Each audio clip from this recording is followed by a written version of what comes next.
I teach ethics here at Moore College, and we often debate questions in class like, is it ever okay to lie?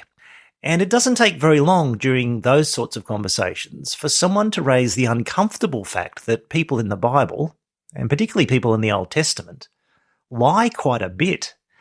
And not only do they get away with it, they're often commended for it. Like the Hebrew midwives, for example, in Exodus, who lie to Pharaoh about what's going on with the Hebrew babies. Or like Jehu in 2 Kings chapter 10, who very deceptively lures the prophets of Baal into a trap and then kills them all and gets commended for it. Have you ever wondered about those incidents in the Old Testament and what to make of them and what the implications are?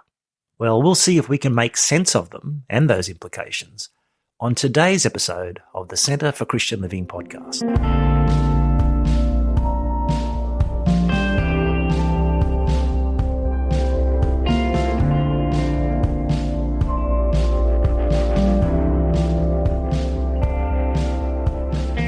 Well, hello again. Welcome to another edition of the Centre for Christian Living podcast. I'm Tony Payne, and this week we're joined by Jack Day. Jack, hello. Hello, good to be here. Now, you've recently displaced me as one of the junior members of the Moore College faculty, even though you're very much my junior.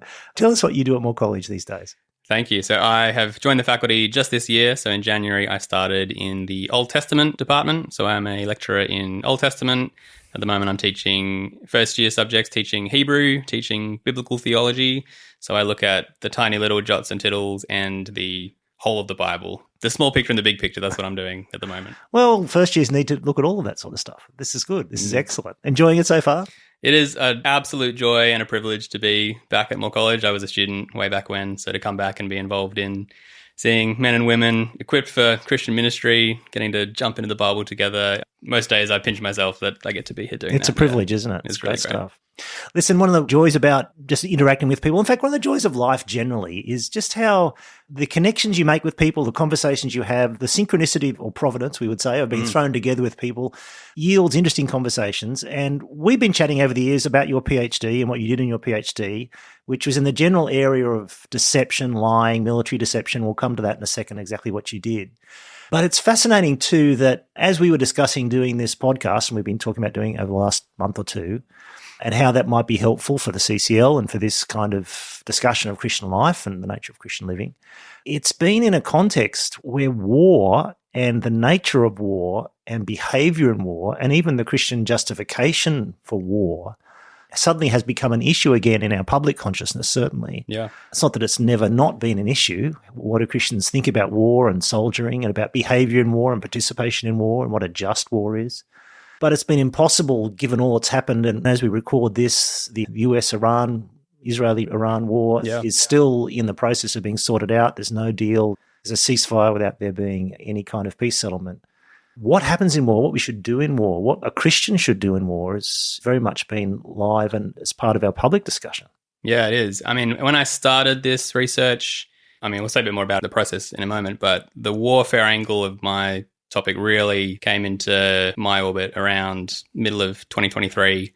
And then very soon after that was the beginning of the Israel-Gaza conflict. Yes. And so there've been points in my work where I've been looking at what international humanitarian law says about deception in war while things are unfolding in the news that are directly relevant to the kinds of principles and the kinds of laws I've been reading. So it's been quite fascinating, but also really horrifying in many ways time to be grappling with these topics. It's helped me see that this is not just an academic ivory tower kind of exercise. This is real people, real lives right now.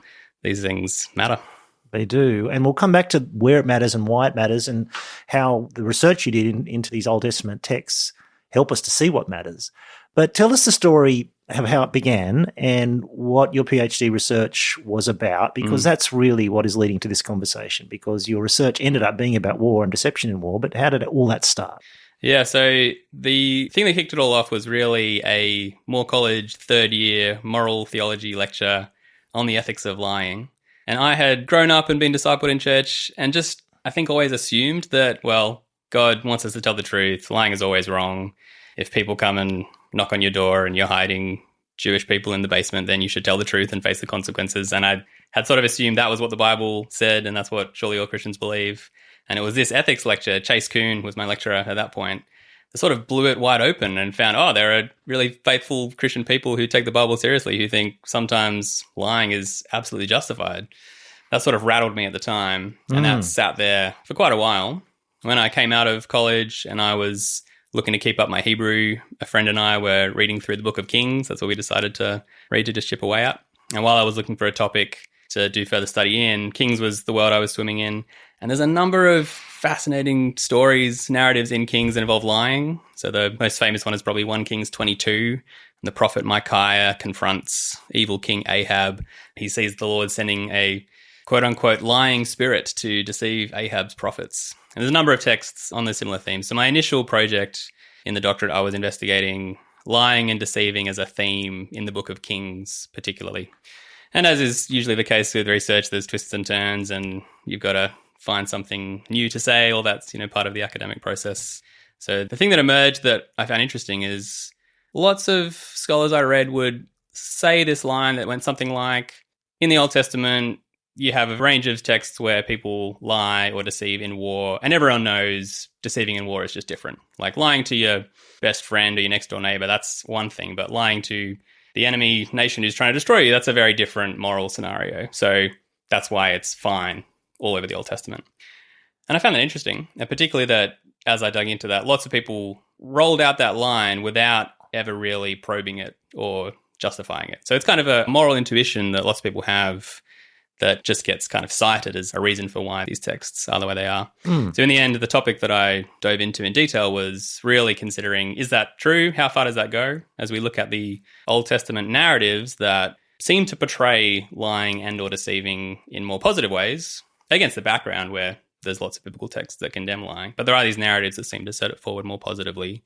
Is warfare, violence, military type things, is that one possible reason why there is more positively portrayed deception in the Old Testament? That's the question that I really dug into. Yeah, that's interesting. Because at one level, you could see, say with something like camouflage, just off the top of our heads as we think about it, you think, is camouflage okay in warfare? And you say, well, of course, you camouflage yourself. But camouflage is deception. Like, you're not wearing your normal clothes. You're wearing clothes that are deliberately meant to hide you and, in a sense, to deceive the enemy, at least in some form, at the most basic level. And most people would say, yeah, camouflage is fine. Sure, yeah. But then it's only, well, what about putting out reports and intelligence to seek to lead the enemy to think you're going to invade here instead of here, which is what the Allies did in the Great D-Day invasion. They tried to persuade the Germans they were actually going to land somewhere else, whereas in fact they landed in Normandy. And so there's an intuitive level where many people would not feel morally compromised or a great quandary about that kind of dissembling deception.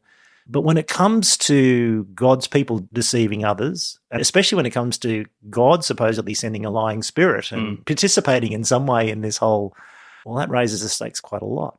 So how did you go about exploring it? How was the scope of the project as it unfolded? Sure. So the texts that I chose to look at in particular are ones drawn from what we in English tend to call the historical books. In the Hebrew tradition, they're the former prophets. So this is the books of Joshua, Judges, Samuel, and Kings. They're the books that tell this interconnected story from Israel first landing in the Promised Land, fighting a war of conquest over the Canaanites, all the way through Judges. You got lots of different wars against the Moabites and the Ammonites. And then you have books of Samuel, House of David versus House of Saul, and the books of Kings. Finally, the Israelites are kicked out of the land through wars as the Assyrians and the Babylonians invade. So that's the story these books tell, with war running through it right the way, literally from beginning to end. Those are the texts I looked at for what probably come across as fairly obvious reasons. I mean, these are the books where war is probably most prominently featured in these texts, and there are a lot of deceptive acts in those wars that are narrated there as well. Partly it was an academic choice that there's some of the deception stories that are less well studied in the biblical Old Testament literature on deception. Lots of people have written about Genesis, Jacob, classic deceiver, Abraham lying about Sarah being his wife, those sorts of things. So some of those stories, particularly Joshua, Judges, Kings, that's the area where there was more room for me to make a case that there's something fresh to consider here. The way I went about it was really two main sort of methods, I guess, that I was bringing to that. The first was looking at the Old Testament in conversation with philosophy, with moral philosophy, with ethics in a whole range of different traditions.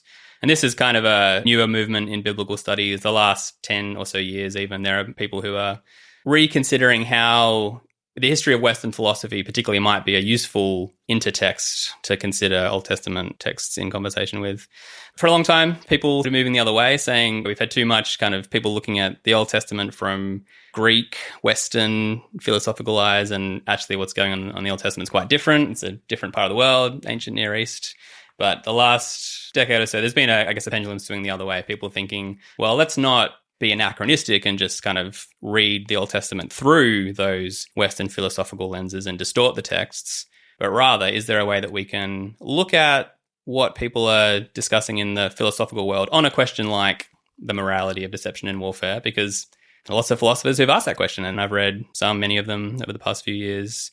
And the different lines that philosophers have drawn, pretty much everyone agrees deceiving your neighbor is bad. Some deception in warfare is justifiable, but what exactly is the difference? Why is there a difference? Where is the line between what might be acceptable or unacceptable in war? Those are the questions where philosophers have drawn different lines and made different distinctions. And so I've been reading Old Testament texts with an eye to those distinctions and seeing, do they help us give extra categories, have extra options for what might be going on under the surface in the biblical texts? So that's the kind of comparative philosophical side of what I've been doing. Alongside that, I've also been thinking about how does an Old Testament narrative work ethically, if I can put it like that. Yeah. Classically, in evangelical tradition, often people have said the Old Testament tells stories about all sorts of bad things happening. Most of the time, that's being related quite descriptively. There's lots of places where God's people do the wrong thing. Just because the text tells you the story doesn't mean it's saying you should do this too. And that's a really important point to make. Just because Abraham lies about his wife to save himself from Pharaoh, that doesn't mean the text is saying that's a really good thing necessarily. You should do that next time. Exactly, yeah. So that's often been our classic line. My question has been, are there more subtle ways that narratives give us ethical stances? Is there an implicit ethic that comes out of narratives that may be created in a more subtle kind of way? Sometimes Old Testament narratives are very explicit. So 2 Samuel 11 is the classic case where David sleeps with Bathsheba and then sends Uriah to his death. There's all sorts of deception there. Exactly, yeah. And at the end of that story, the final line is David's almost gotten away with it. Uriah is dead. Bathsheba becomes his wife. And then the final line is, but the thing that David did was evil in the eyes of the Lord. Yes. So you have the narrator explicitly tells you that was wrong. That happens occasionally. Mm-hmm. It's quite rare. One of the things that's quite distinct about Hebrew narrative is that you don't get a lot of that. But I've been reading scholars and participating in this kind of discourse where we are thinking, are there more subtle ways that a text can be shaped in a kind of rhetorical mode to help you see the narrator is telling you that this act or this stance or whatever it is right or wrong, even if they don't come out and tell it straight away necessarily. So in the deception world, a classic example there is in Genesis, you have Jacob deceives Isaac, his father, goes and gets dressed up with the goat skins and swindles Esau out of his blessing. The narrator of Genesis never really tells you that what Jacob does is wrong, except you have the way that the story is crafted and put together. A couple of chapters later, Jacob goes off to Haran to his uncle Laban, and Laban famously deceives Jacob almost in return. So he swaps his daughters. Instead of marrying Rachel, Jacob, here's Leah. And you have there, I think, a subtle way that the narrative's put together. I would argue that you have the narrator there casting a kind of condemnation of Jacob's initial deception by mirroring the story. You get a kind of this for that, like what goes around comes around type thing going on. And I think that the way the story's put together is a subtle condemnation. So what Jacob did is wrong, and the narrator communicates that in a more subtle kind of way. So those are the kinds of principles I've been working with, looking at these texts about deception in war, in the former prophets, Joshua through Kings. Can we pick up some of those subtle signals to work out how does the narrator regard these deceptive acts from a moral perspective, and then thinking about the philosophy to try and interrogate, well, if that's the kind of angle that they have on deception in ancient Israel, what might be going under the hood? Why are some deceptions in war okay, while others might not be? I guess there's also an implicit assumption as we read the Bible that when it does narrate a story that takes place in our world, in the world God created, the world that he made out of his goodness, insofar as it tells us things about good actions and evil actions, or right actions and wrong actions, about perhaps wise or foolish actions, or praiseworthy, worthwhile actions, or ones that aren't, it's telling us something about the world we live in. It's telling us something about our world. It's a shared world. It's a world God made. It's a world in which even though the cultural situation is obviously very different. We're thousands of years past that. We still look at those stories, read those stories, and recognize the world that they're taking place in because it's our world, where people deceive one another, where there's rivalries, where there's jealousies, where truth is told or not told. And that's also part of the way in which the Old Testament narratives function for us morally, I think, is that they describe and figure the world that we live in. They show us a world and reveal something about God and the world to us as we read what happens. And you're right, in the narratives, it's not always done with a big sort of Post-it note stuck to it saying, here's the lesson, did you get it? But the lessons, they're all the same, and the way that the narrative works. And it strikes me that we know this because the place where we see it in our contemporary culture is in movies. Like, it's very easy in the course of a narrative in a movie, because we understand its conventions. You kind of get the sense in the story, often before very long, who is going to be the villain in this story, or who is the person whose behavior is going to be, and what is the moral lesson of the story becomes apparent without them ever saying this is the moral lesson of the story. Yeah. It comes out in what happens to the characters and how they behave. I mean, in the old days, it came out because some characters wore black hats and some characters wore white hats. Yeah. You know, some looked swarthy and evil and others looked blonde and good. Like there were signals like that would be strange for us today. But it's the same with all narrative. It signals and indicates what it's telling you in a different sort of mode, in a different cadence than a letter or a law code or other things, which reveal the nature of morality in a different sense. Yeah, and I think that's part of the rich artistry of biblical narrative, that in some ways it would almost feel a little on the nose if every time the narrator wants to make that point, he's saying, oh, and by the way, what this person did, that was really great. This was not so good. There's kind of a subtlety that's part of the richness of these stories, and that they don't give the answer really obviously like that. And so they work on you in a different way, don't they? They affect you in a different way as you read them and internalize them and read them again, and you come to really know them. They become part of you. They help you see the nature of the world, and they shape the way you think about and understand and feel in the world by the story rather than just by the command. I mean, both are necessary, but they do it in different ways. Can you give us an example of one of the stories in particular that you looked at and how it revealed that? Yeah, so one of the texts that comes to mind is 1 Samuel 11, which is one of the more obscure passages perhaps in the books of Samuel. So this is the story just after Saul has been revealed and announced as the first king of Israel. The first thing that happens is the Ammonites from the east attack one of the Israelite cities in the Transjordan in Gilead. So this is the area east of the Jordan River and the kind of disputed territory that's never quite part of Israel in a sense. You have city of Jabesh Gilead is attacked by the Ammonites. Nachash, the king of the Ammonites, his name means snake, which is just a great kind of perhaps less subtle indicator there. Like that's maybe the black hat moment where this is, he's literally a snake. He's attacking God's people. The Israelite city, they say to the Ammonites, let's go and find a rescuer, and if no one comes, we will come out to you, is what they say. And this is part of the artistry and the subtlety that, do they mean we'll come out in surrender or we'll come out in attack? And as the story goes on, the Israelites, they send off their messengers. Eventually, it turns out Saul is going to come and reinforce the city. And on the eve of the arrival of Saul's forces, the people of Jabesh again say to the Ammonites, we will come out to you tomorrow. And it seems like the implication there is they're saying, we'll come out in surrender. We'll surrender, yeah. Exactly. No one's come, we're going to give it up. And then the next day, Saul comes, smashes the Ammonites, lays waste to them, they're all destroyed. So you have there the very subtle, almost wordplay type thing, but the Jabushites deceive the Ammonites and lull them into this false sense of security so that... To wait for the reinforcements to Exactly, arrive. yeah. And then some of the interesting, more subtle ways that the text kind of colors that narrative, in my mind, are, for one, you've got the association with Saul. So Saul as a moral figure is... I mean, you look at the book as a whole, Saul is, in one sense, by the end, a fairly one-dimensional. He's the foil to David. Saul's the guy who is kind of an bumbling, incompetent leader, doesn't listen to the voice of the Lord, disobeys God, the kingship's rejected, all those sorts of things. So the fact that Saul is involved in this scene, that lends some moral weight to the narrative. And that comes in even in some very kind of subtle, but for those with eyes to see it, like quite powerful, almost visceral techniques you see. So one of the things that happens in that story is... there's a allusion to some background. So Judges 19 is in the background. This is the awful story at the end of Judges where the Levite comes to the city of Gibeah and the men of Gibeah rape his concubine. The Levite ends up cutting up her body and sending out through Israel. Horrible, horrible stuff. The way that Saul summons the people of Israel to fight for Jabesh Gilead is by cutting up an ox and sending it out across Israel to kind of summon them. And it's word for word, the exact kind of phrases are used. So you have Saul there, in a sense, doing this noble thing of summoning Israel to fight against their enemies. But the language, you instantly call to mind the figure of this horrific scene of moral debauchery from Judges.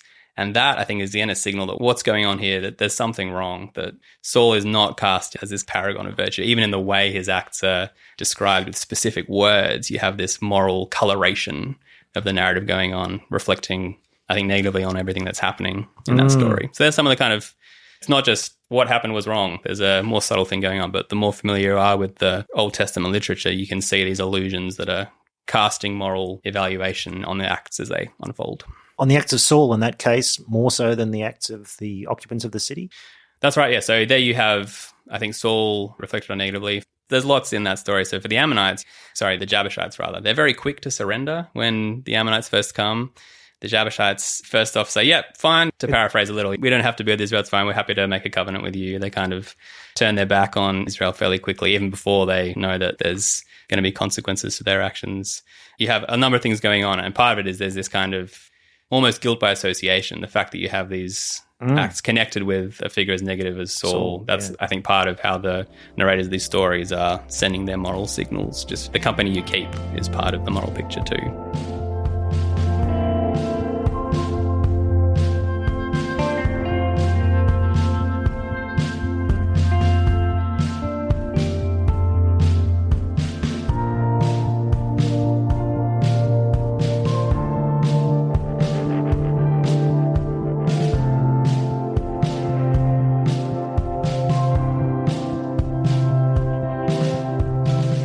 We know that the gospel of Jesus is transformative. It transforms our minds, hearts, and lives. But how does it transform our daily work? This has been a disturbing question for many Christians. We often struggle to connect the realities of the workplace with the reality of Christ, who stands at the center of our lives. Simon Flinders and Paul Grimmond have just published a book on precisely this question, and on Wednesday the 29th of July 2026, they will be recording a live episode of the Centre for Christian Living podcast with director Tony Payne. Join us at Moore College for a lively evening of input and conversation about this important topic. You can find out more and register on the Centre for Christian Living website. That's ccl.moore.edu.au. That's ccl.moore.edu.au. And now let's get back to our program. So you're doing this with a whole bunch of narrative incidents and episodes connected with deception. As you started to draw those together, did they all send similar signals, different signals? Was the coloration and the kind of implications of the narrative similar or mixed? I mean, what did you find as you looked through? Yeah, so I think there's a range of evaluations you see of deceptive acts, and part of what I was doing, trying to see, is there some kind of logic to that overall picture? Yes. So there are some stories where I think you have very clear endorsement of these acts of deception in warfare.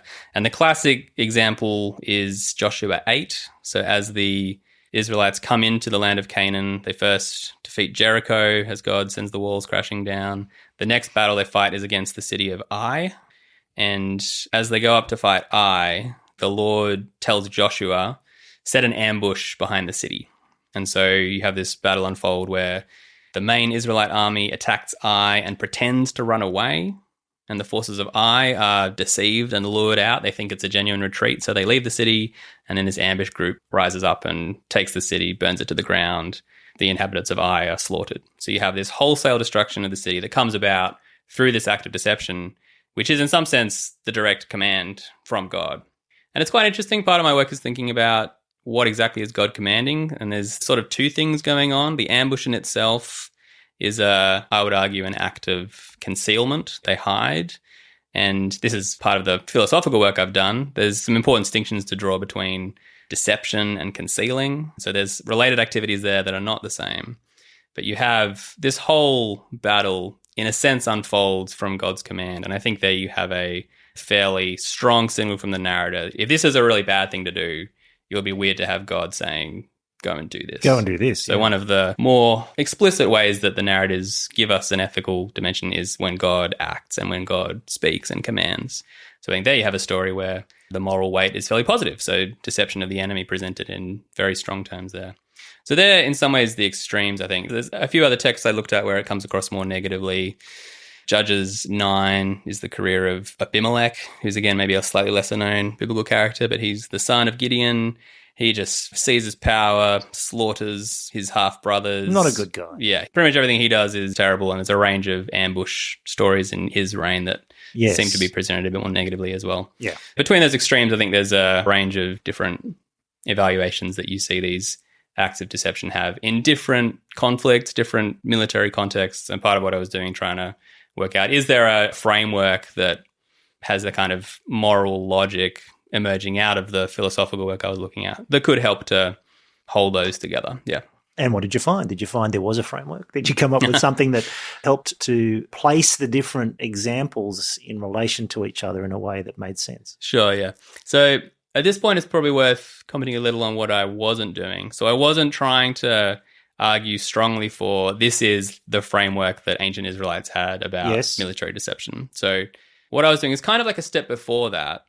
Is there a philosophically plausible kind of framework that factors in different types of deception and context and so on that mirrors the pattern I discern from the narratives? Because it's quite hard to conclude these stories, were they written by the same people in the same times? Like, all of that's very disputed. So I wasn't trying to say, like, this is definitely what was in their heads in constructing these narratives. Exactly. So not saying that. Yeah, you can't do that. Yeah, so that's hard. So I'm more saying, as you look at the final picture, is there some way of holding it coherently? Which is important because then often, this is maybe a slight tangent, but in Old Testament studies, it's fairly common to say, well, here you have story 1 where deception is approved, story 2 where deception is condemned. They must be written by different people. Yes, of course. Because they have different moral stances on deception. And I'm trying to say, well, is that perhaps a little simplistic? Is there a way of thinking about military deception that says, actually, there's good reason why the same person might approve it here but not here?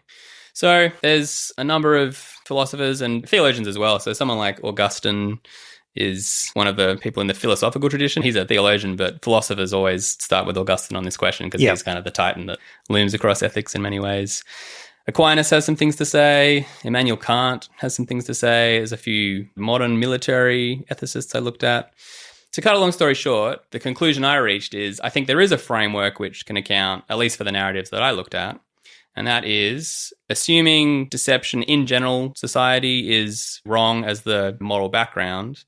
It seems like if you were to hold this position, I think it works with the narratives. Like, number 1, deceiving one's enemy in war is generally good and right, provided that the war is in some sense just, and maybe I can talk a bit more about what I mean by that. So if you're advancing a good and just cause militarily, deception seems to be approved in that context, with the exception that there's a particular means of deception that seems to not be endorsed, and that is abusing what you might call the means of making peace.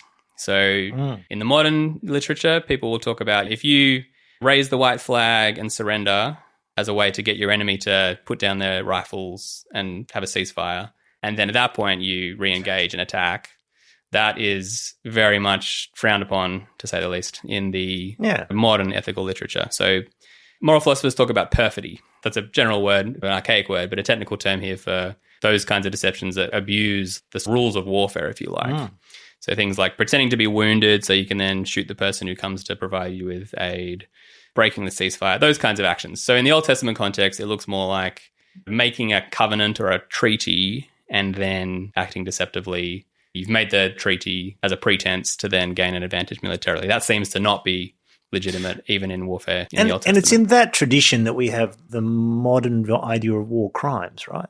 Yeah. In which within the conduct of war, given that war is full of, in a sense, evil, of killing and brutality and destruction, and yet within the practice of war there are practices which are regarded as perfidious, as reprehensible because of the nature of the conflict and the nature of the conventions, in a sense, that surround the awfulness of war. Yeah. And so that even though in war there's all kinds of things that happen that in normal circumstances, such as killing, in normal circumstances are unacceptable and morally reprehensible, and yet in war they're acceptable in some form, although even within that form there are limits, and this is what you're pointing out. Yeah, so in the modern tradition, The example par excellence is in the document called the Protocols Additional to the Geneva Convention. So coming out of the beginnings of the United Nations and the body of customary international humanitarian law that's been part of the story of kind of Western thinking, particularly over the past 80 odd years, reaches back further than that, but getting codified in the 20th century. And you have their explicit distinctions. So the protocols there will say deception in the normal course of warfare, what they call ruses of war. So this is things like ambushes and surprise attacks and camouflage, and even those acts of disinformation like disseminating false orders. All those sorts of things are part and parcel of warfare, and that's part of what we expect. That's part of the norms. That's permissible even within legal warfare in that modern sense. And then acts of perfidy include the kinds of things I've mentioned. So painting a big Red Cross symbol on your trucks and so on to come in under the flag of neutrality and then attack. Those are the sorts of things that are condemned. And part of what's going on there, as I understand it, is you have certain things that in the modern world we want to preserve in order to limit the evils of warfare. So things like making it possible for the Red Cross and for medical aid to be possible. Like if everyone starts abusing Red Cross symbols, then no one's going to trust the Red Cross when they actually come to try and provide help. And that's going to be a huge net negative to the experience of people during warfare. So there are certain things we want to preserve even in the midst of war, and limiting deceptions that compromise those goods. And that would include peace treaties and the resolution of war. Exactly. You want to preserve the possibility that the war might be resolved. Yeah, so this is Immanuel Kant's big thing. So he basically says the deceptions in warfare are those that make the resumption of peace impossible. So for him, war is, realistically, it's going to happen, but the goal of war is always to not be at war. Like no one wants to be in a state of war in perpetuity. And deceptions which undermine the possibility of recreating peace are the ones that he condemns as reprehensible, because if you raise the white flag and then attack from that position, why is your enemy going to believe you next time you try to raise the white flag? And for Kant, that means we end up with the only possibility is wars of annihilation, basically. And that's no good for anyone. So they're the kinds of deceptions. In the modern Western tradition, they're the sorts of things people are trying to limit. And as you brought that to these Old Testament texts, not to say, oh, this is their implicit logic, but these are categories of thought that you might bring up to see what's going on here and how do these make sense. What did you come up with? Yeah, so I think you see a few Old Testament stories where this kind of principle is analogous, I guess, and abusing covenants seems to be a similar thing that you can point to. So another classic example, this was outside my scope, but Genesis 34 is another text that's relevant. So this is Jacob and his sons. Jacob comes to Shechem. This is the tragic story where Dinah, Jacob's daughter, is violated by Shechem, son of Hamor. And Simeon and Levi make this offer to the Shechemites, say, yeah, we'll intermarry with you, we'll join you, just circumcise yourselves. That's our price if you want to be one people. And then famously, while the Shechemites are writhing in pain for a few days, Simeon and Levi come in and slaughter them. So you have there, again, this kind of abuse of the means of making peace. And to me, it makes some kind of theological sense in the Old Testament context. If the covenant concept is something that's sacrosanct in this sphere, that would align pretty well with the more general theological picture that the Israelite, they're the covenant people. They're the ones the Lord made a covenant with them. That words bind us to one another and create real, meaningful pledges and promises that matter. It makes sense to me that that would be something that is almost an overriding thing that, yes, in certain circumstances, deceiving your enemy, that's good and right and part of warfare. But if you've promised that you won't do something, we're the people of the God of promise. It makes sense that there's something they would value and guard, I think, and want to protect in the moral vision.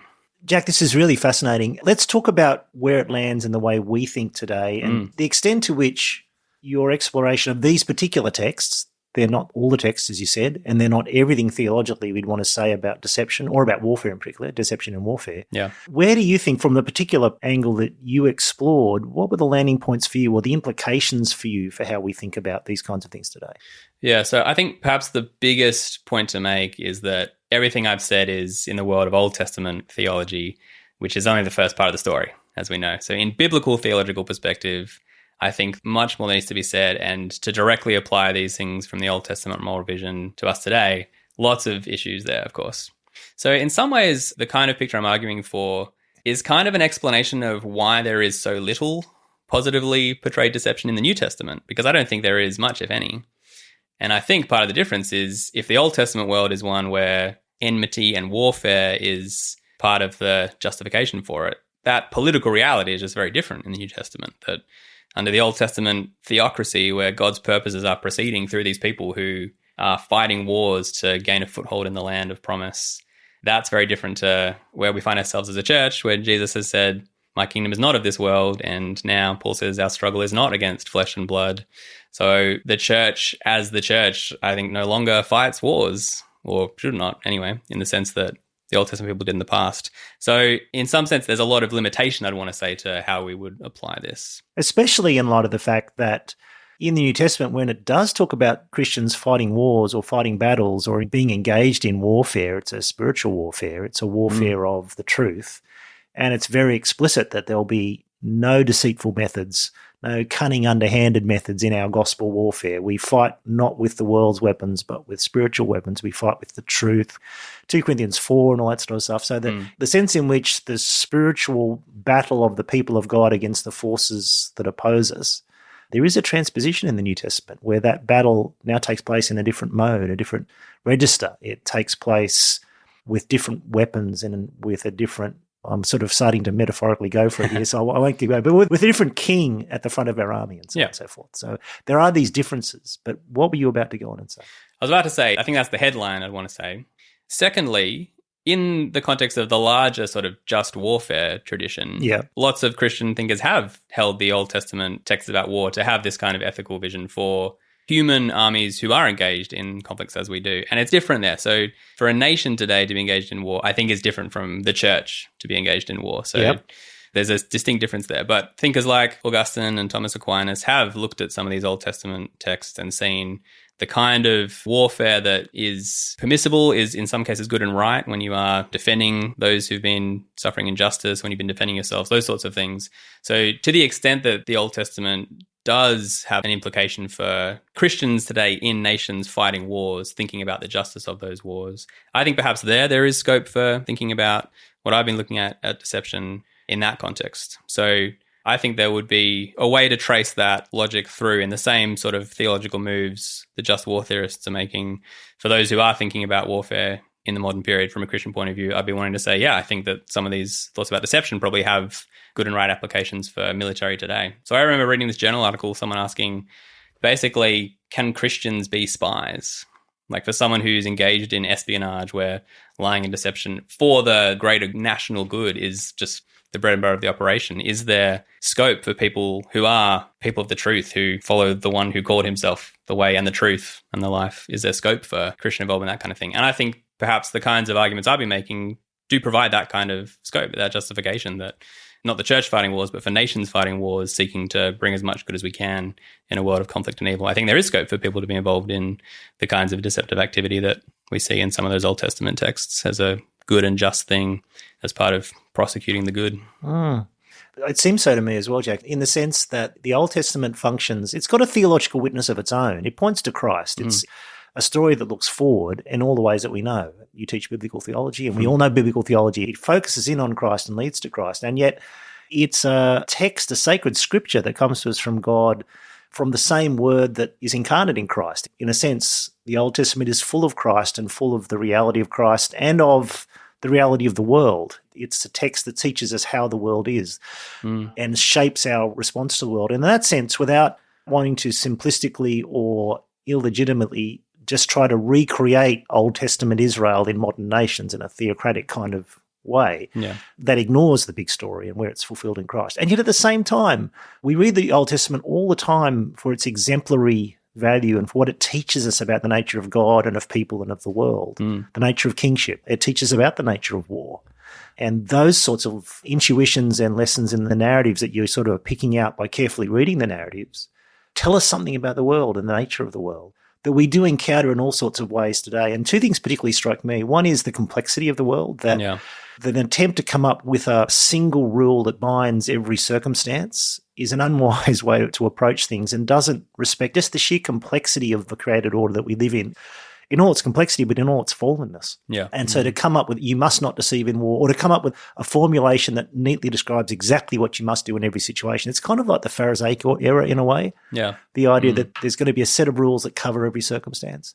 Instead of realizing that in our moral experience of the world, we're constantly faced with configurations of circumstances that challenge us and ask us to think, well, what's required? This is a combination of all the things that I read about in the Bible, but in a particular combination in my circumstance, in this time, with these actors, in this particular context.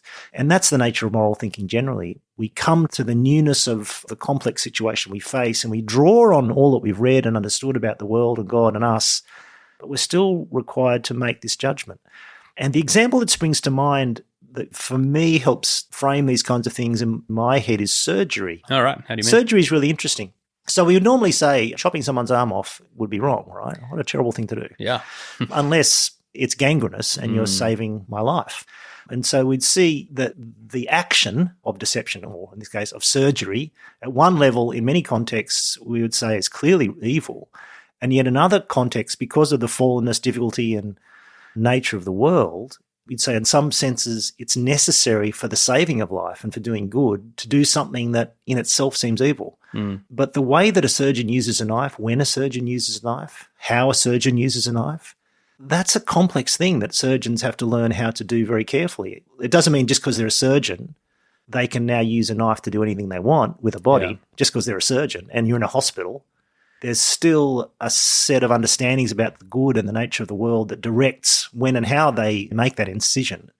They do that harmful thing, which is actually for the good. On that sort of analogy in my head, I feel war is quite similar. It's a doing of something harmful, a doing of something that we would say in many other contexts is evil, but it's doing it for good. It's doing it to serve a good that is necessary, even though it's painful. Literally painful in the case of a surgeon, or painful in all sorts of other ways. I like the way you've been discussing it, that the different kinds of way the narratives frame it give a different perspectives on different kinds of situations that help us understand that there are different kinds of situations in which different acts are required and are actually good acts in those circumstances. And naming them as good acts, so naming it as surgery or amputation rather than torture or violence, it helps us to name those different contexts, those different kinds of actions that are actually happening. What do you think? Does that make sense to you? Yeah, it's interesting. I mean, as you just said there, thinking about the surgeon who goes off now just chopping arms all over the place, that's obviously not right. I think there'd be a way to think about some of the ideas I've been arguing for and say, well, okay, so deceiving my enemies is good and right. Well, I've got all kinds of enemies. The guy over the fence who just won't get rid of his tree that's raining the leaves on my pool or whatever. Surely that's a form of warfare, and surely I'm now legitimized to lure him into a trap. Yeah, but I think you'd have to, again, see that in a New Testament ethical context where the way the New Testament reframes the whole idea of enmity is radical, that we're to love our enemies and pray for those who persecute you. And as far as it depends on you, be at peace with everyone, all those sorts of things. So I think that you have the unrestrained application of this everywhere doesn't seem to me to be the overall picture of these texts are pushing us. The things you're thinking about there about, is this a thing that's normally evil, but in this particular situation, it's necessary? Part of what I've been wondering is another way to think about this kind of moral command about lying and deception is that it's not that lying is always wrong, but sometimes it's less wrong. You get than a others. pass sometimes. Yeah. I mean, I've been wondering, is the injunction against deception, even in the Old Testament, I mean, you as well, particularly directed to life within the community? So famously, 10 Commandments, you shall not bear false witness to one another, is what it says. And I think that to one another is quite significant. That you have here a rule for God's people as they live together. Yeah, if we want to have a society built on love, we need trust. And the injunction to honesty, I think, is part of facilitating that. But that command in itself, I would argue, isn't necessarily saying anything about how you should treat your enemy or how they treat you. And so, especially given the role that I think God plays in deception at points in the Old Testament narrative, and interestingly in the New, 2 Thessalonians 2:11 is fascinating text where God talks about how he sends a deluding influence to those who have turned away from God and embraced Satan and his ways, that kind of thing. Even the Lord, it seems to me, at some level is engaged in the deception of his enemies, which cautions me from saying that in and of itself it's always bad, obviously. I mean, because God is good. That's helpful. I think you're exploring the implications of the complexity of moral reality, basically. And I think part of our hubris as humans is we want to control things and we want to know what to do and we want to always be in the right and we want to construct for ourselves a morality that we can feel comfortable with, and et cetera, so that we end up trying to sort of narrow down and limit the scope of our moral vision of the world so that we can feel comfortable within it. but it doesn't deal with the reality of the world, and it doesn't deal with the complexity and with our finitude and our inability to comprehend the whole and just come up with a simple set of rules. And so while the commands of God are pure and good and wonderful, like the psalmist, we kind of chew on them and try to understand them and internalize them. And we do that so that we can come to all the varied situations of life that they will address in different ways and have the resources that God gives us to know how to act in those different circumstances. And our conversation today and the fascinating stuff you've been looking at in those Old Testament texts about war is another part of that equipment for us to understand ourselves and our world, understand the reality of war and of deception. And so thanks, Jack, not only for spending all that time squirreled away in a garret doing your PhD, but lots of time, yes, but in bringing its fruit to us today. It's been fascinating and helpful. Thanks so much for joining us. It's been my pleasure. Thank you.